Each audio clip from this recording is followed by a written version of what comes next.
Банките се уште не испратиле понуда за изградба на пругата од коридорот 10 до Министерството за финансии.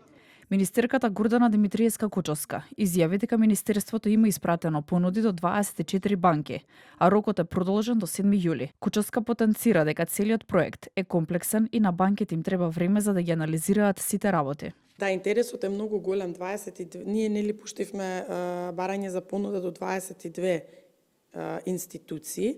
Дополнително ни се јавија уште две кои што побараа да пуштиме понуди и до нив. Нормално дека во интерес на државата ние треба да обезбедиме понуди и што е можно пониска цена за железничката пруга, така што пуштивме и дополнително до тие две институции. Многу прашања има.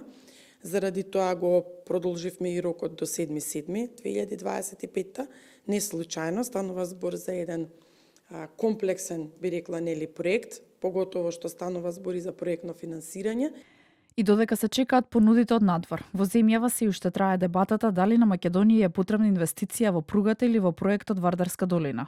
Според Дејан Трајковски, професор на Техничкиот факултет во Битола, пругата ќе генерира загуби, а изградбата на хидроцентралите на Вардар профит.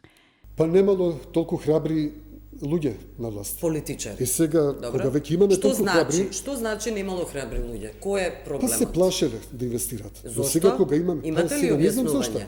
Но еве сега имаме ние храбра власт. И најдобро намерно можам да им поречам. Не ова критика затоа што јас нив ги мразам, напротив. Сакам да им кажам дека има алтернатива профитабилна. Наместо да имате вие загуба од 3 милиарди и 400, вие за 20 години ќе имате исплатена Вардарска долина, што ќе носи видина чист профит и 825 милиони добивка, што ќе се искачи до 18 милиарди евра. Во меѓувреме власта најавува интензивирање на двата коридори 10 и 8. Министерот за транспорт Александар Николовски во рамки на форумот Глобална транспортна поврзаност во Истанбул на средба со вице-премиерот и министер за транспорт и врски на Бугарија Гроздан Караджов.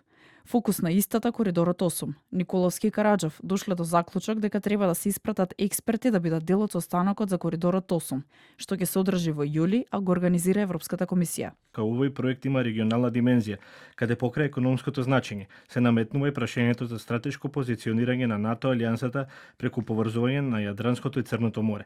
Двајцата соговорници се согласија за нова средба во периодот кој следи, со цел заеднички да се усогласи текстот на договорот со кој ќе се постигне согласно за изградба на заедничкиот тунел кој што треба да ги поврзе Македонија и Бугарија, со што ќе се придвижат работите за реализација на железничкиот коридор 8. Во март 2023 година се потпиша договорот за изградба на 4 нови автопатски делници на коридорите 8 и 10D. Проектот за изградба на автопатите од коридорите 8 и 10D, тежок 1,2 милиарди евра, го доби Бехтел и Енка. И од почетокот го следа контроверзии, од обвинувања за корупција до протести поради загадување или експроприација на земјишта.